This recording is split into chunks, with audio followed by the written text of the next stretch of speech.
이번 영상에서는 능력 있는 사람들이 시간을 효율적으로 관리하는 방법을 알려드리겠습니다. 만약 자신이 시간에 쫓기며 살아가고 계시다면, 목표를 달성하는 게 어렵다면 이 영상을 끝까지 보세요.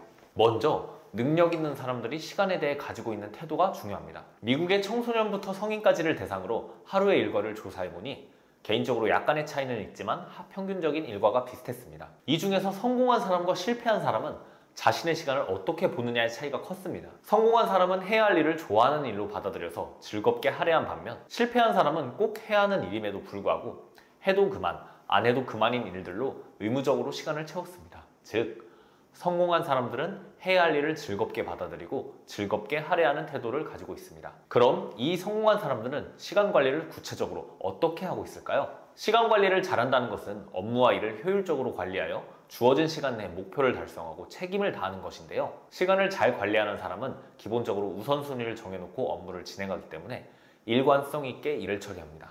목표에 따라서 계획을 잘 세우기 때문에 시간과 물질의 낭비를 막고 업무 시간과 휴식 시간을 조화롭게 사용하여 스트레스를 조절합니다. 다시 정리해보자면, 시간 관리를 잘하는 사람들은 중요한 일들을 우선적으로 하고, 업무가 많더라도 시간에 쫓기지 않고 여유가 있으며, 계획에 따라서 일관되게 움직입니다.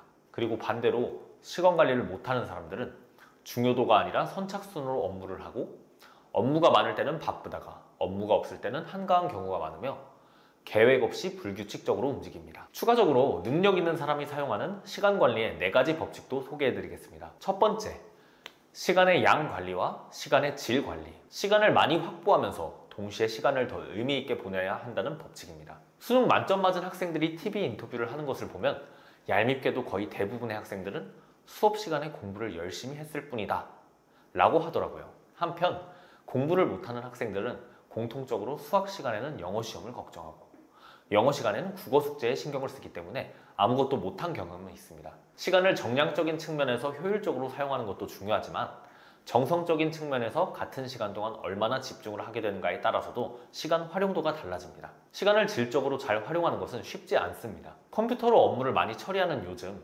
직장인들이 무심코 켜놓은 메신저에서 친구가 말을 걸기도 하고, 동료들의 대화 소리나 전화벨, 상사의 지시와 후배의 질문, 동료의 잡담까지 시간을 효율적으로 사용하려고 해도 방해하는 것이 너무나 많이 있습니다. 평균적으로 집중하기 위해서는 20분 정도의 시간이 필요한데, 이런 여러 가지 방해물들로 인해서 집중이 쉽지 않습니다. 미국에서의 조사에 따르면 직장인은 이메일 확인, 전화 받기, 온라인 메신저 등을 3분에 한 번씩 확인하기 때문에 연간 6,500달러를 낭비하고 있다고 합니다. 업무 시간에는 집중을 방해하는 디지털 요소들을 제거하거나 제한하세요. 그리고 한 가지 종류의 업무를 할 때는 몰아서 하는 것이 효율적입니다. 매주 업무가 5가지가 주어진다면 매일 1개씩 하는 게 가장 효율적입니다. 조금씩 매일 5가지를 하게 되면 집중할 때까지 시간도 걸리고 업무 전환에 소요되는 주의력 누수가 많습니다. 기업에서 이런 낭비를 막기 위해서 집중 근무 시간을 도입하기도 하지만, 무엇보다 업무에 집중하려는 개인의 노력이 더욱 중요하겠죠?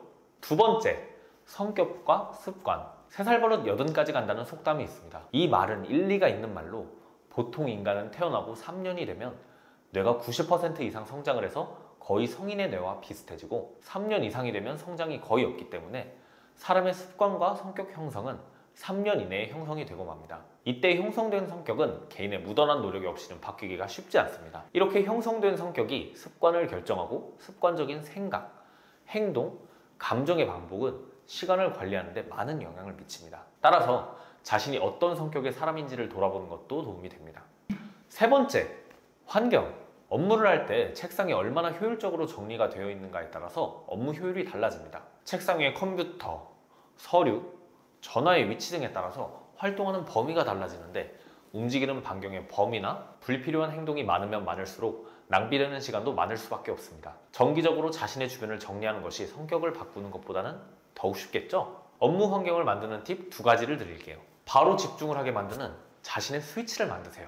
예를 들어 업무를 시작할 때 바로 몰입하기 어렵다면, 일을 시작할 때 이어폰을 끼고 집중력을 높이는 음악을 들으세요. 이게 습관이 되어 음악을 켜는 순간 일에 몰입을 할 수 있을 것입니다. 저 같은 경우는 과제를 시작하기 전에 이미 내용을 알고 있는 드라마를 켜는데요, 그럼 바로 몰입할 수 있게 되더라고요. 몰입이 시작되면 드라마를 끄고 계속 집중을 유지합니다. 그리고 활동별 장소를 지정하세요. 일을 하는 책상, 촬영을 하는 스튜디오, 회의만 하는 사무실, 이런 식으로 각각의 활동별로 장소를 정해놓는 것입니다. 특정 장소에서 특정 활동만 하다 보면 장소별로 해야 하는 행동이 자동으로 나오게 됩니다. 독서실 책상에 앉으면 공부나 일을 해야 할 것 같은 기분이 들지 않으신가요?